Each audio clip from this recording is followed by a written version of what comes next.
A brother and sister set out on an overnight kayaking trip into the Louisiana marshes and were never seen again. For 7 years, their disappearance remained a painful local mystery, with the search yielding only their 2 kayaks found miles apart. Then an impossible signal flared to life from their satellite beacon, pinging from a remote location hundreds of miles out in the Gulf of Mexico and proving their disappearance was never just a simple accident.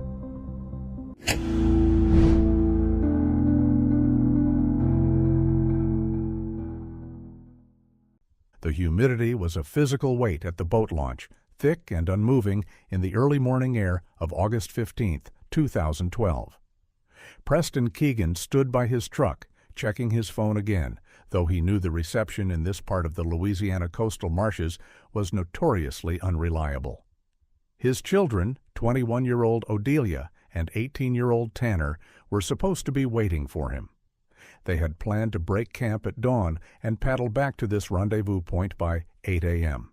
It was now past 10 a.m., and the only movement on the murky brown-green water was the lazy drift of cypress knees and the occasional ripple of a jumping mullet. This trip was meant to be a celebration. Odelia had spent the previous 6 months recovering from a complicated knee surgery, a tedious process that had confined her during the peak of summer.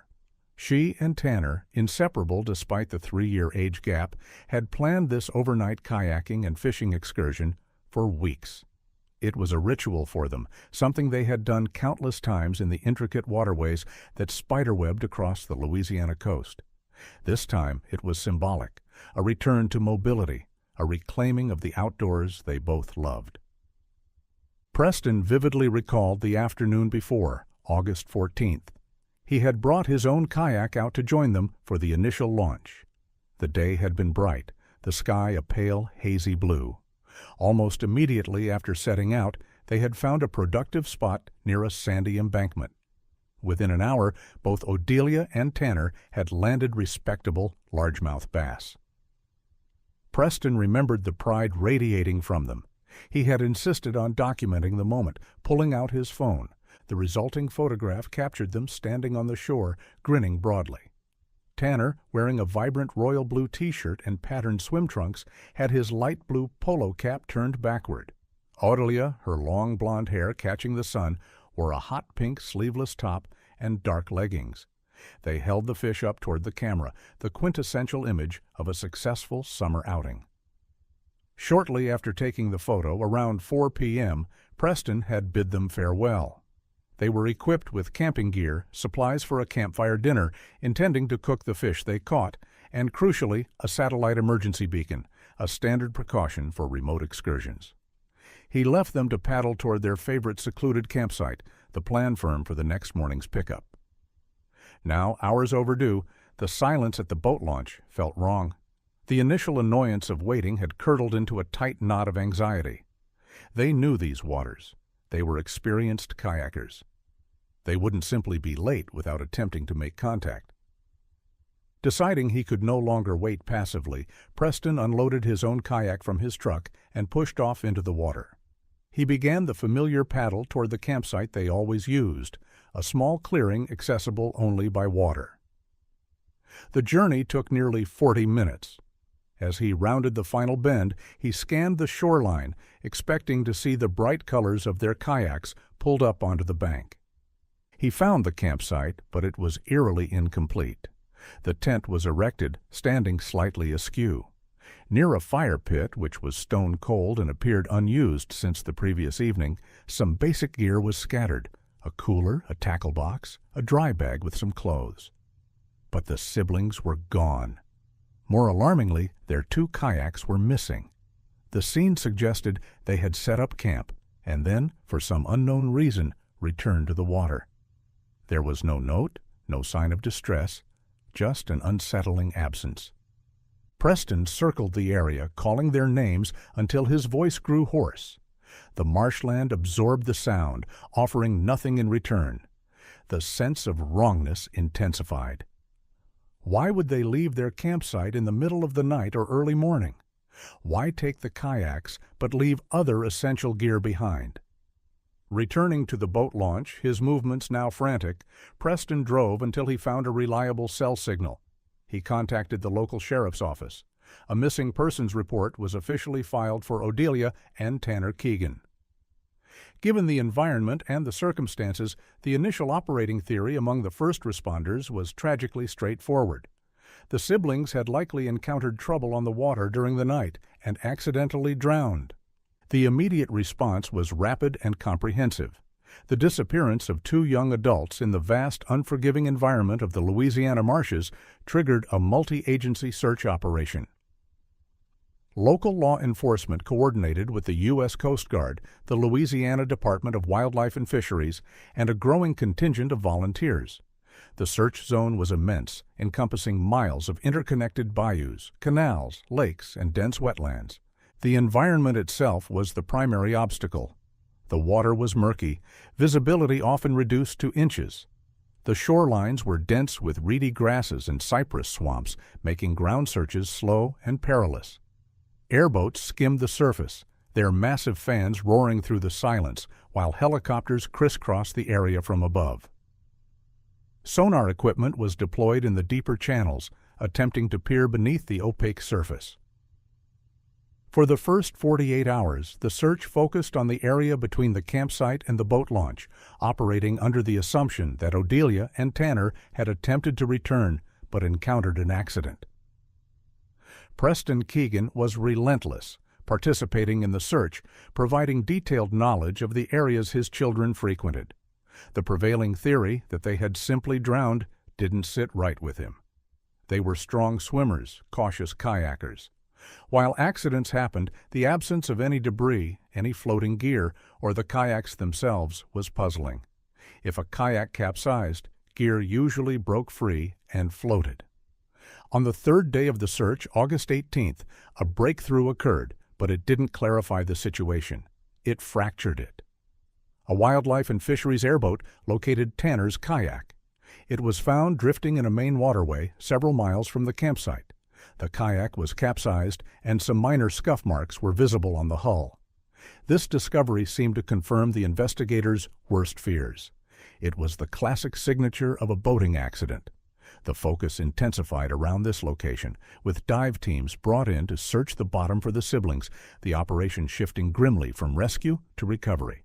However, just hours later, a second discovery fundamentally altered the trajectory of the investigation. Odelia's kayak was found, but its location and condition made no sense in the context of an accident. It was discovered nearly 5 miles away from Tanner's kayak, near the entrance of a restricted industrial access canal. Unlike Tanner's, Odelia's kayak was upright, undamaged, and appeared to have been deliberately pulled close to the bank near a service road. The separation of the kayaks presented an immediate, confounding problem. If they had been together when an accident occurred, the kayaks should have been found in relatively close proximity, subject to the same currents and winds. The distance between them suggested they had separated voluntarily or had been separated by force. Furthermore, the location of Odelia's kayak was highly unusual. The industrial canal serviced a large, sprawling logistics and petrochemical support facility owned by Zeller Industrial Solutions. It was a private, heavily secured area, not a place recreational kayakers would typically venture, especially not at night. The facility operated 24 hours a day, providing support for offshore oil rigs and managing significant maritime traffic. The discovery immediately shifted the focus of the investigation. The theory of a simple accident could no longer account for the evidence. Investigators began to question why Odelia's kayak was there. Had they sought help at the facility? Had they stumbled upon something they weren't supposed to see? Detectives arrived at the Zeller Industrial Solutions facility, expecting cooperation. The facility was a major employer in the region, and its management typically maintained a cooperative relationship with local authorities. However, the investigation into the Keegan disappearance encountered immediate and unexpected resistance. When detectives requested access to the security logs for the night of August 14th and the early morning of August 15th, they were met by the facility's head of security, who politely but firmly explained that the data for that specific time frame had been corrupted due to a system glitch during a routine update. This explanation was met with intense skepticism by the detectives. When they requested CCTV footage covering the canal entrance and the service road where the kayak was found, the response was equally frustrating. They were informed that the coverage in that specific sector was minimal, and the few cameras present were either malfunctioning or pointed in the wrong direction that night. The resistance was polished but impenetrable. Zeller Industrial Solutions, through its corporate representatives and legal counsel, stonewalled attempts to interview employees who were on shift that night without a company lawyer present. The interviews that did take place were brief and yielded nothing. Employees claimed to have seen nothing unusual, their answers rehearsed and uniform. The investigation hit a wall. The physical evidence pointed toward the facility, but the corporate infrastructure blocked any further inquiry. Without probable cause for a warrant, which the presence of the kayak alone did not provide, they could not force access. With the industrial lead stalled, investigators were forced to look elsewhere. They needed a plausible alternative theory that could explain the disappearance and the separated kayaks. Attention turned to the localized tensions within the commercial fishing community in the area. The marshlands were not just a recreational area, they were a vital economic resource. Investigators learned of an ongoing, sometimes violent, jurisdictional dispute between two competing commercial fishing operations. Reports indicated that these groups were known for aggressively protecting their territories, sometimes resulting in confrontations, sabotage of equipment, like cut lines or damaged traps, and threats of violence. A new theory emerged. Perhaps Odelia and Tanner, kayaking at night, had inadvertently paddled into an area where one of these operations was taking place. They might have been mistaken for rivals, or perhaps they witnessed an illegal activity, such as poaching or sabotage. This theory gained traction because it provided a motive for foul play in a remote area where conflicts often went unreported. For several weeks, the investigation focused heavily on this angle. Detectives interviewed known members of the competing fishing operations, scrutinized their activities, and looked for any sign of involvement. The investigation consumed significant resources, driven by the need for answers in the face of growing community pressure. However, despite the thoroughness of the inquiry, no connection could be established between the fishing disputes and the Keegan siblings. The individuals involved had verifiable alibis, and no physical evidence linked them to the disappearance. The fishing dispute eventually dissipated, leaving the investigation back at square one. The initial urgency faded, the massive search operation was scaled back. The physical trail, exposed to the harsh Louisiana climate and the constant movement of the tides, had been erased. Months passed, turning into a year. The case of Odelia and Tanner Keegan went cold. Preston Keegan refused to accept the stalemate. While the official investigation languished, his own obsession grew. He remained convinced that the answers lay behind the gates of the Zeller Industrial Solutions facility. He repeatedly voiced his suspicions to the local sheriff's office, demanding they apply more pressure, secure warrants, and investigate the suspicious corruption of the security logs. But his pleas were largely dismissed, characterized as the desperate attempts of a grieving father unable to accept the probability of a tragic accident, despite the glaring anomalies surrounding Odelia's kayak. The authorities had moved on. By September 2019, 7 years had passed since Odelia and Tanner Keegan vanished into the Louisiana marshes. The case had become a local tragedy, a painful memory occasionally resurrected by anniversary news segments, but otherwise dormant. The investigation had long since been filed away, categorized as a cold case with no viable leads. Preston Keegan continued his solitary vigil, but the world had largely forgotten the two smiling young adults holding up their catch. The breakthrough, when it came, did not originate from a dredged-up memory or a newly discovered piece of evidence in the bayou. It came from the silence of the deep ocean. It began with an automated alert at the GEOS International Emergency Response Coordination Center, IERCC, a global hub responsible for monitoring satellite distress signals. In the early hours of September 10, 2019, a signal flared on their monitoring systems. It was a distinct SOS transmission, indicating an emergency situation requiring immediate response. The IERCC staff analyzed the signal, isolating the coordinates. The location was startling. The ping originated not from the coastal marshes where the Keegans had disappeared, but from a remote location deep in the Gulf of Mexico, hundreds of miles off the coast of Louisiana. The area was characterized by open ocean, far from any established shipping lanes, where the water depth exceeded 4,000 feet. The digital map showed the alert icon blinking over the vast blue expanse, signaling an emergency in the middle of nowhere.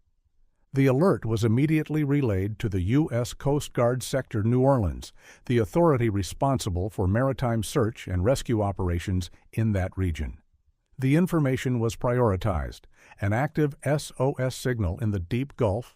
Simultaneously, the IERCC analysts worked to identify the source of the signal. Every satellite emergency beacon transmits a unique identifier, a hex ID, which is registered to the owner. They cross-referenced the hex ID from the active signal with their global database. The match was instantaneous, and the result was baffling. The signal was coming from the satellite messenger registered to the Keegan family, the device Odelia and Tanner had carried with them 7 years prior. The implications were staggering. How could a device lost in the shallow waters of the Louisiana Bayou in 2012 suddenly activate in the middle of the deep ocean in 2019? It defied logic. The possibility that the siblings had somehow survived, drifted out to sea, and remained alive for 7 years was impossible. Kayaks were not built for the open ocean, and they carried supplies for only one night. The Coast Guard response was immediate and urgent.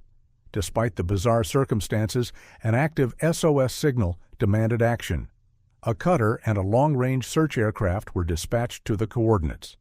The mobilization was swift, driven by the possibility, however remote, that someone was in distress.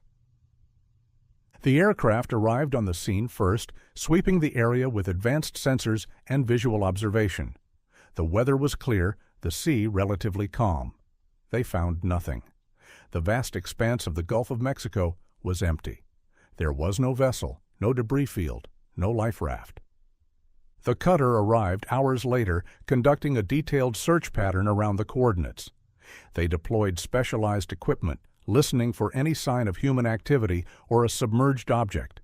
Again, nothing. The mystery deepened when the analysts at the IERCC reviewed the transmission data. The signal had not been continuous. It had activated suddenly, transmitted the SOS burst for approximately 90 seconds, and then gone silent. The abrupt cessation of the signal was as mysterious as its activation. The discovery sent shockwaves through the cold case unit. The physical evidence, the satellite beacon, had resurfaced in an impossible location. The ghost signal raised a host of agonizing questions. Had the device been adrift for 7 years, finally succumbing to the elements, triggering a false alarm? That seemed highly unlikely, given the specific nature of the SOS transmission, which usually required manual activation. The more plausible and more disturbing interpretation was that someone had been in possession of the device and had transported it to the deep Gulf. The brief transmission suggested an accidental activation, or perhaps a deliberate but quickly aborted attempt to signal for help. The accident theory, long the favored explanation for the disappearance, was now definitively discarded. The ping confirmed what Preston Keegan had believed for 7 years. Something deliberate, something sinister, had happened to his children. The investigation was reignited, but the focus was no longer the murky waters of the marshes. It was the vast, concealing depths of the Gulf of Mexico and the unknown mechanism that had transported the evidence there. The case was no longer just a local mystery. the maritime location and the passage of time brought federal agencies into the fold. The investigation had a new beginning, triggered by a signal from the past. The ghost signal from the Gulf of Mexico didn't just reopen the Keegan case, it transformed it. What had been a localized missing persons investigation, hampered by jurisdictional limits and a lack of evidence, was now a complex federal inquiry involving the FBI, the Coast Guard Investigative Service, CGIS, and specialized maritime forensic units. The central question was no longer what happened in the bayou, but how the evidence ended up in the deep ocean 7 years later. Investigators knew they had to start at the beginning, reevaluating every assumption made in 2012. This meant returning to the one person who had never stopped investigating, Preston Keegan. When federal agents arrived at Preston's home in late September 2019, they found a man consumed by the disappearance. The intervening 7 years had hardened him. The initial frantic energy had been replaced by a methodical, obsessive focus. They expected to find a grieving father clinging to theories. What they found instead was a shadow investigation far more detailed than the original case file. Preston had never accepted the dismissal of the Zeller Industrial Solutions connection. The location of Odelia's kayak near the restricted canal, the conveniently corrupted security logs, the corporate stonewalling, it all pointed to a cover-up. While the official investigation had turned toward the fishing disputes and eventually withered, Preston had focused exclusively on Zeller. He led the investigators to a back room in his house, which had been converted into an operations center. The walls were covered with maps of the marshlands, nautical charts of the Gulf, and photographs of the Zeller facility taken from a distance with a long-range lens. But the core of his investigation was contained in a series of binders, meticulously organized and cross-referenced. Preston presented his findings. He had spent thousands of hours monitoring the Zeller facility, observing the maritime traffic coming and going from their docks. He explained that the facility's stated operations involved servicing offshore oil rigs requiring a steady stream of offshore supply vessels, OSVs. However, Preston had documented a pattern of activity that didn't align with this legitimate business. He detailed late-night movements of specific vessels, arriving and departing under the cover of darkness, often between midnight and 4 a.m. He had logged dates, times, vessel profiles, and names. He noted that these vessels often deviated from the established shipping lanes, their movements seemingly designed to avoid scrutiny. He pointed out specific OSVs that appeared frequently, their transponders sometimes deactivated during these nocturnal operations, a significant violation of maritime regulations. Preston was convinced that the Zeller facility was a nexus for illicit activities. He suspected smuggling, perhaps drugs or weapons, utilizing the legitimate maritime traffic as cover. He believed his children had inadvertently stumbled upon this operation and had been silenced. The investigators were stunned by the sheer volume and detail of Preston's logs.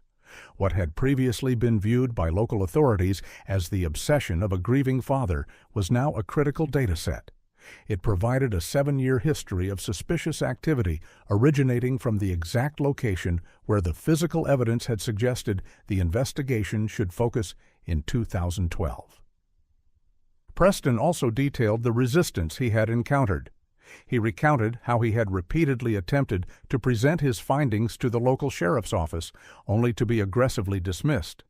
He described how Zeller security had harassed him, threatening him with trespassing charges when he observed the facility from public waterways.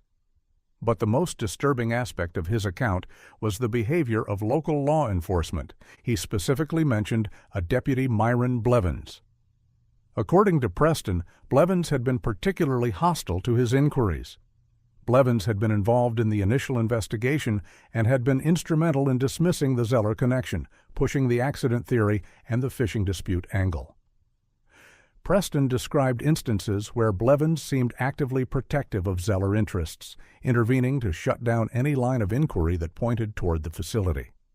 Preston recounted a specific incident in 2014 when he had obtained photographs of a suspicious vessel docked at the Zeller facility late at night, loading unmarked containers. He presented the photos to the sheriff's office, demanding action. Deputy Blevins had taken the report, assuring Preston it would be investigated.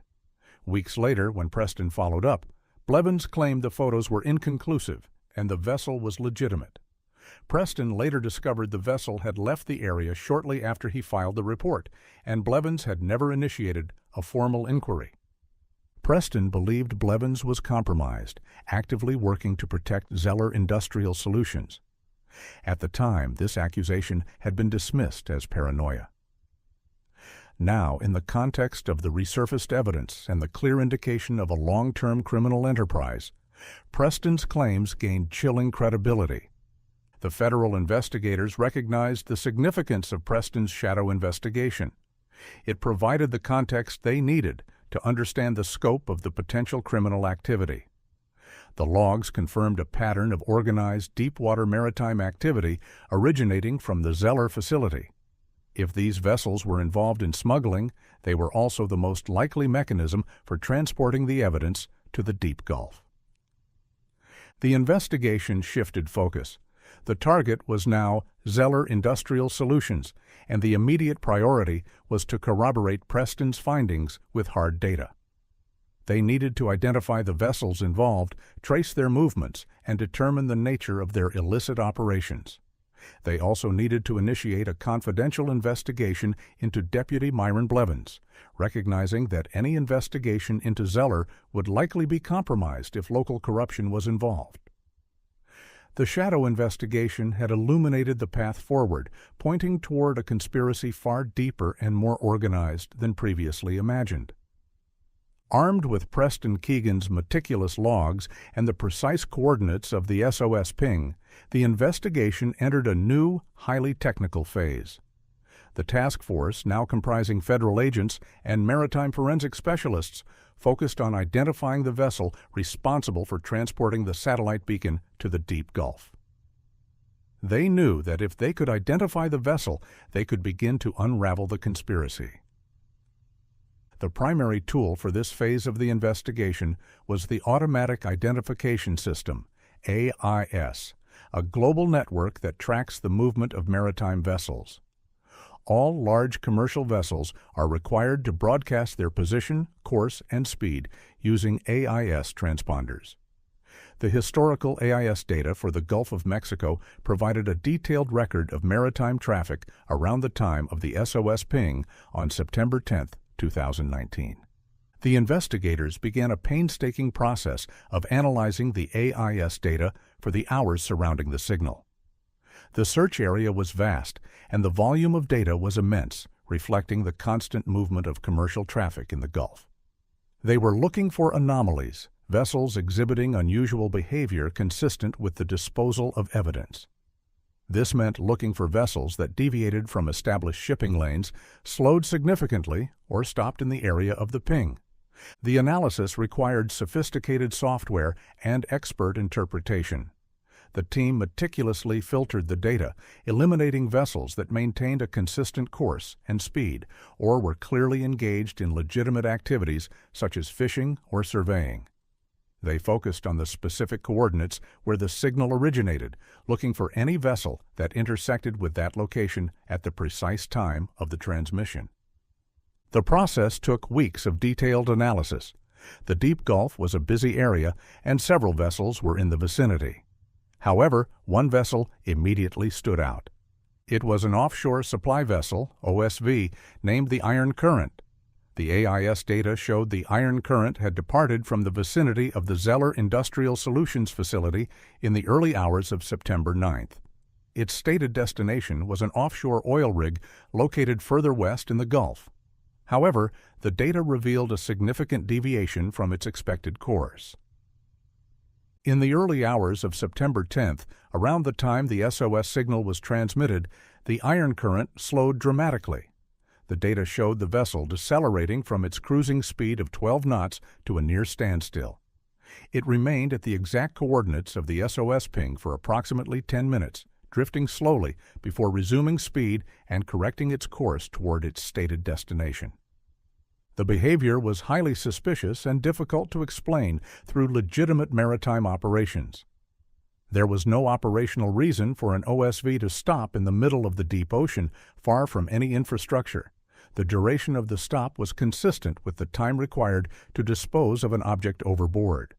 The correlation between the vessel's location and the timing of the 90-second ping was too precise to be a coincidence. The investigators immediately cross-referenced the iron current with Preston Keegan's logs. The vessel appeared frequently in his documentation of suspicious activity at the Zeller docks. Preston had noted the iron current engaging in late-night departures, often with its transponder deactivated for periods of time near the coast. It was one of the vessels he had identified as likely involved in the illicit operations he observed. The evidence strongly suggested that the iron current was the vessel they were looking for. The next step was to determine who controlled it. Tracing the ownership of commercial vessels can be a complex endeavor. Vessels are often registered through a web of shell corporations and flags of convenience, designed to obscure the true ownership and limit liability. The iron current was no exception. The vessel was registered in Panama, owned by a holding company based in the Cayman Islands. This holding company was, in turn, owned by a series of interlocking shell corporations registered in various jurisdictions known for financial secrecy. The investigators spent weeks peeling back the layers of corporate obfuscation, utilizing international cooperation agreements and forensic accounting techniques to follow the money trail.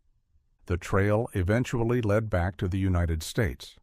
The ultimate beneficial ownership of the iron current was traced to interests controlled by Zeller Industrial Solutions, and specifically to its owner, the influential and politically connected Gideon Zeller.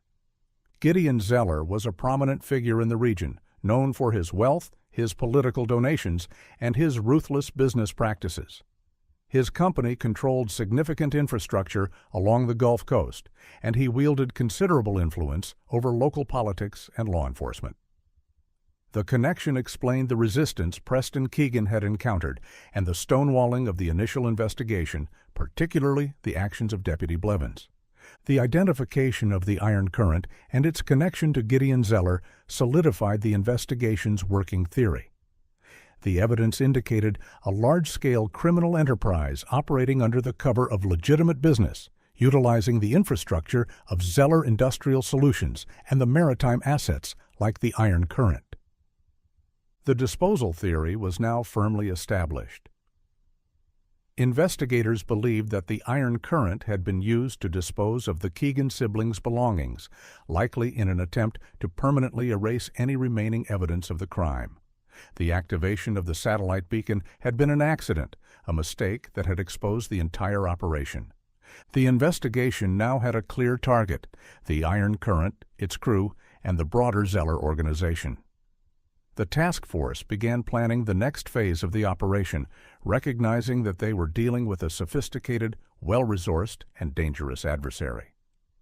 They needed to move carefully, gathering enough evidence to dismantle the entire organization, while operating under the assumption that Zeller was aware of the renewed scrutiny.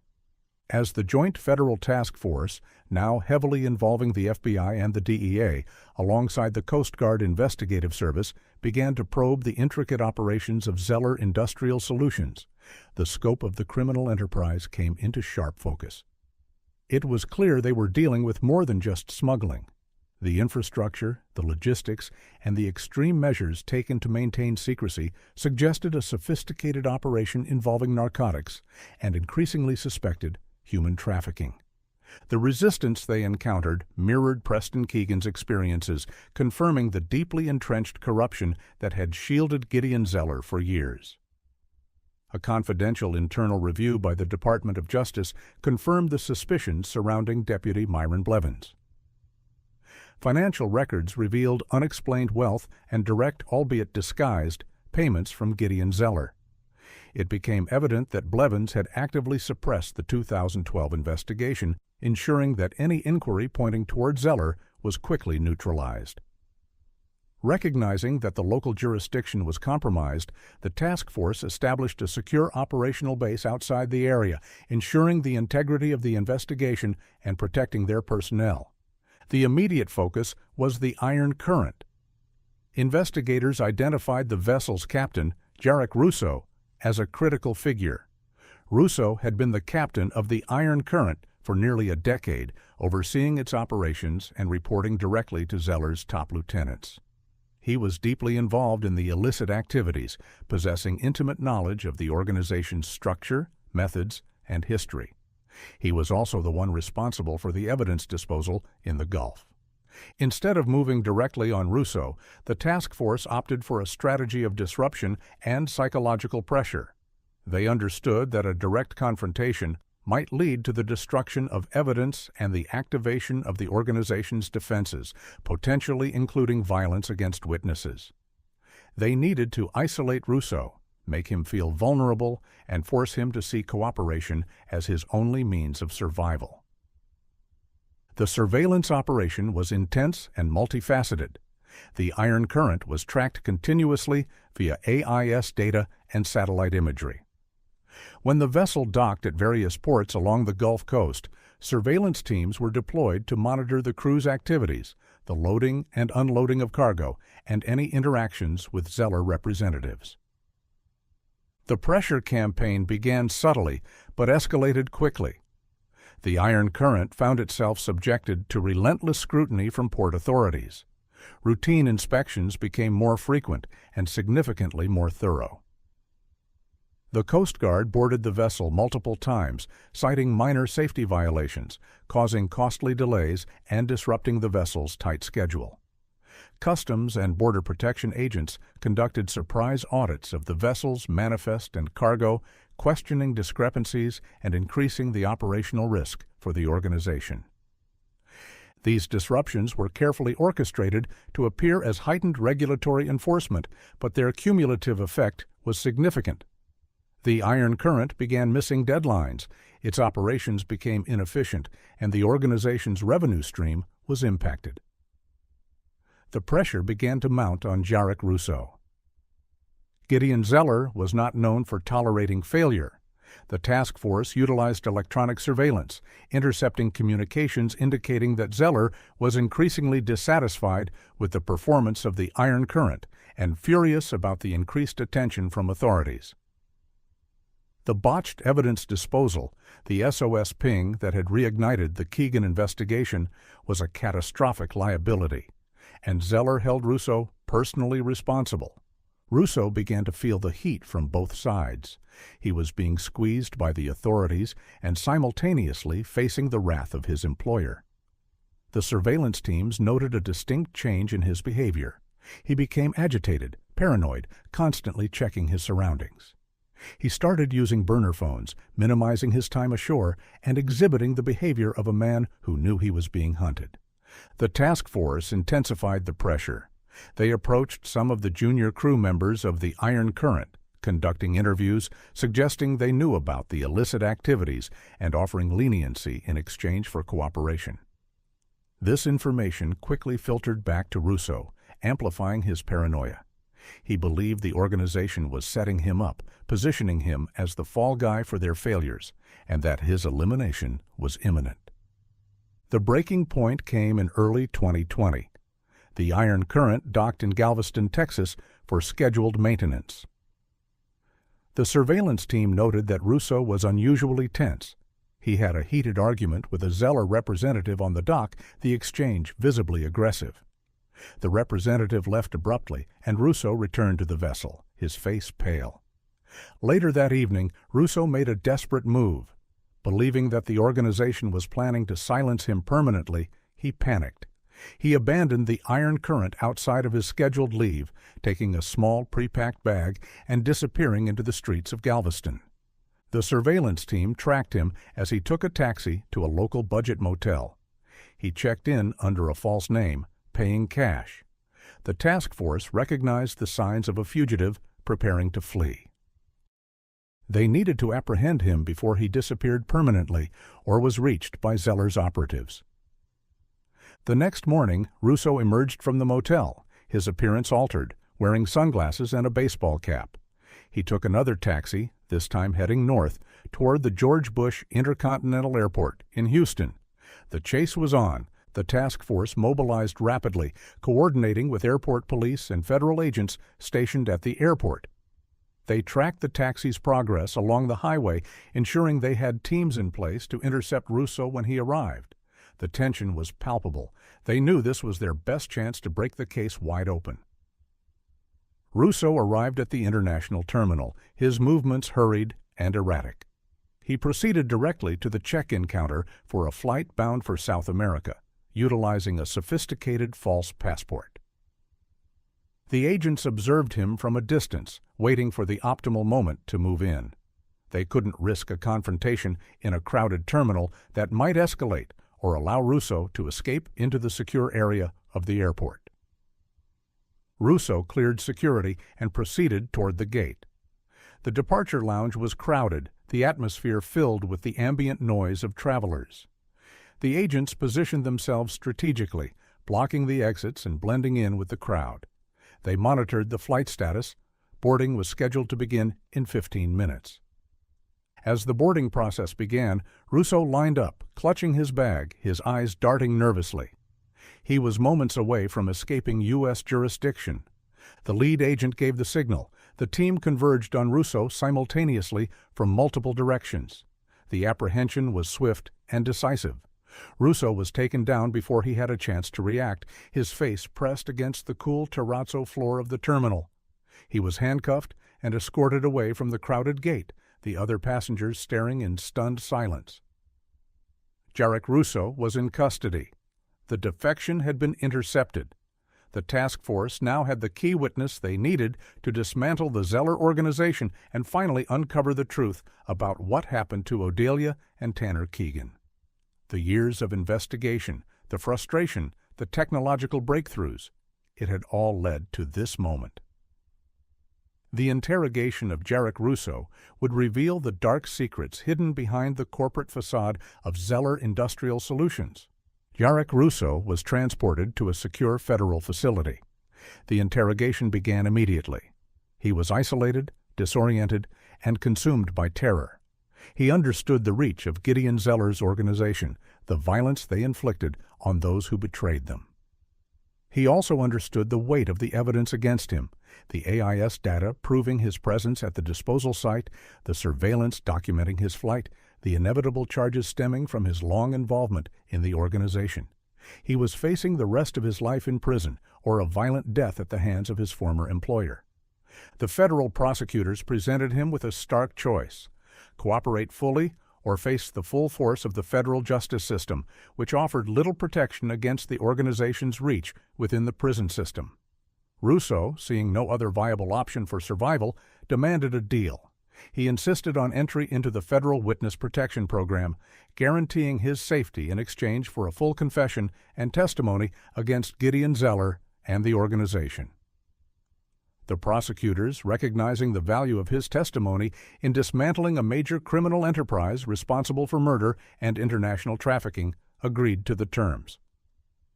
Over the course of several days, Jarek Russo detailed the inner workings of the Zeller organization, confirming the investigators' suspicions of large-scale smuggling and human trafficking. And finally, he recounted the events of the night of August 14, 2012. Russo confessed that he and a specialized team were engaged in a highly sensitive, illicit operation that night. The Zeller organization was locked in a fierce rivalry with a competing smuggling and trafficking syndicate that operated in the same region.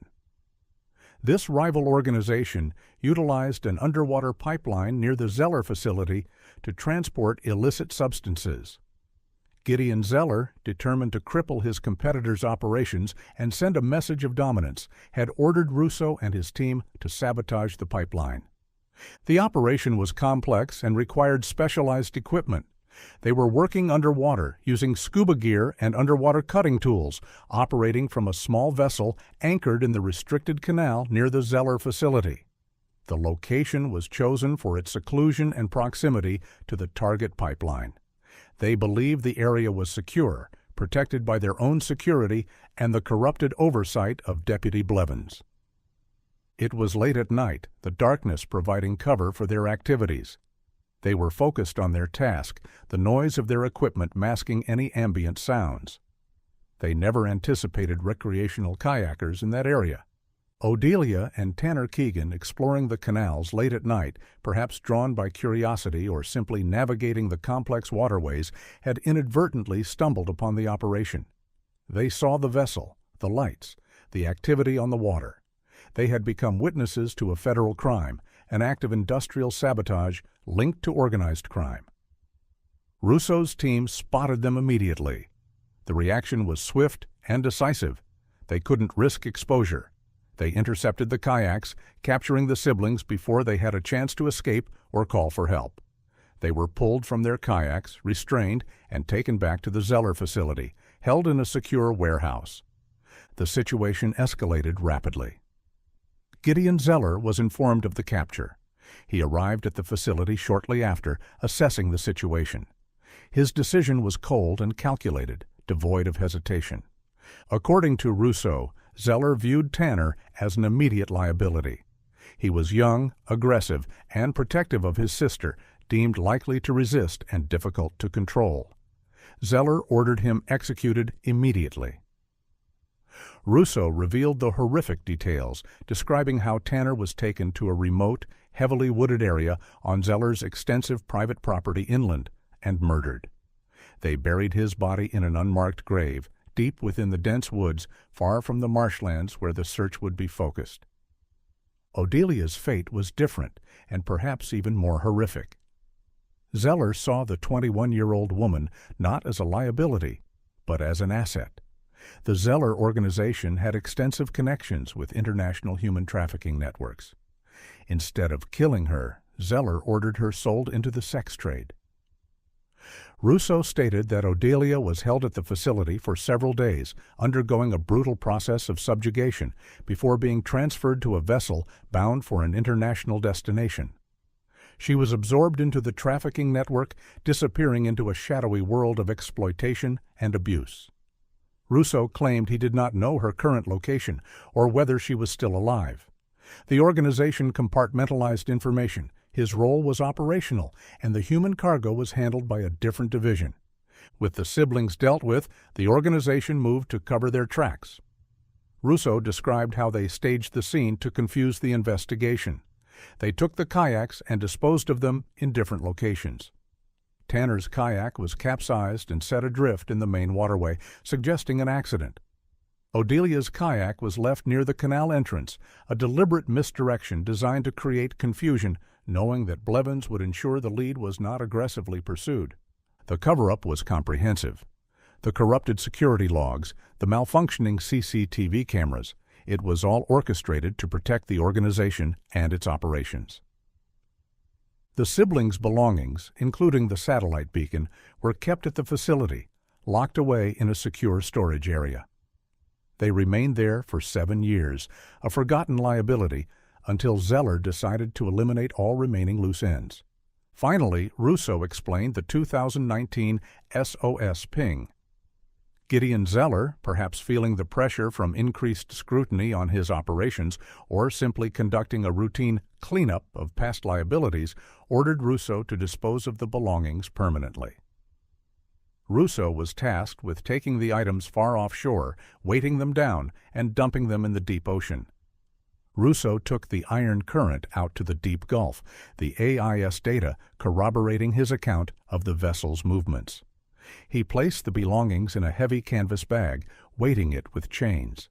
He insisted that the activation of the satellite beacon was an accident. He described how he aggressively handled the bag just before throwing it overboard, perhaps inadvertently pressing the SOS button during the struggle to lift the heavy bag over the railing. The signal transmitted for 90 seconds before the bag sank into the depths, the water pressure likely destroying the device or cutting off the transmission. The confession was comprehensive and devastating. It provided the answers that Preston Keegan had sought for 7 years, confirming his darkest fears about the Zeller organization and the corruption that protected it. But the truth was more horrific than anyone had imagined. a conspiracy of murder, corruption, and human trafficking, hidden behind the facade of a legitimate corporation. The investigation now moved toward its final phase, recovering the remains of Tanner Keegan, dismantling the Zeller organization, and confronting the agonizing reality of Odelia's fate. Armed with Jarek Russo's detailed confession, the Joint Task Force moved swiftly. In late 2020, investigators executed a search warrant on the vast private property owned by Gideon Zeller. Following Russo's precise directions to the remote wooded area, excavation teams began the grim task of searching for the unmarked grave. After several days of intensive effort, they located the site. Skeletal remains were carefully unearthed. DNA analysis confirmed the remains belonged to Tanner Keegan. After more than 8 years, the young man's fate was definitively known, and his remains could be returned to his father. Simultaneously, the task force executed large-scale raids on the Zeller Industrial Solutions facilities and the organization's known operational centers. The operation was massive, involving hundreds of federal agents and tactical teams. Gideon Zeller, Deputy Myron Blevins, and several high-ranking members of the organization were arrested. They were indicted on a litany of charges, including conspiracy, kidnapping, murder, corruption, racketeering, and human trafficking. During the raids, evidence of the extensive criminal enterprise was seized, and crucially, several victims of the trafficking network were rescued from captivity at various locations controlled by the organization. The investigation into the international trafficking network continued into 2021. The task force focused on analyzing the encrypted servers seized during the raids, hoping to find any trace of Odelia Keegan. The analysis revealed the horrific scope of the operation. It confirmed that Odelia had been moved internationally shortly after her abduction in 2012. The digital trail indicated she had been trafficked through several countries over the years. Devastatingly, the evidence confirmed she was last known to be alive within the network as recently as late 2020, located somewhere in Southeast Asia. For Preston Keegan, the resolution of the case brought a fractured closure. The recovery of Tanner's remains allowed him to finally lay his son to rest. The dismantling of the Zeller organization and the arrests of those responsible provided a measure of justice. But this was overshadowed by the agonizing knowledge that his daughter was likely still alive, captive in the horrific world of international sex trafficking, with little hope of recovery. The celebration of her mobility had ended in captivity, a continuing tragedy hidden in the shadows of the world.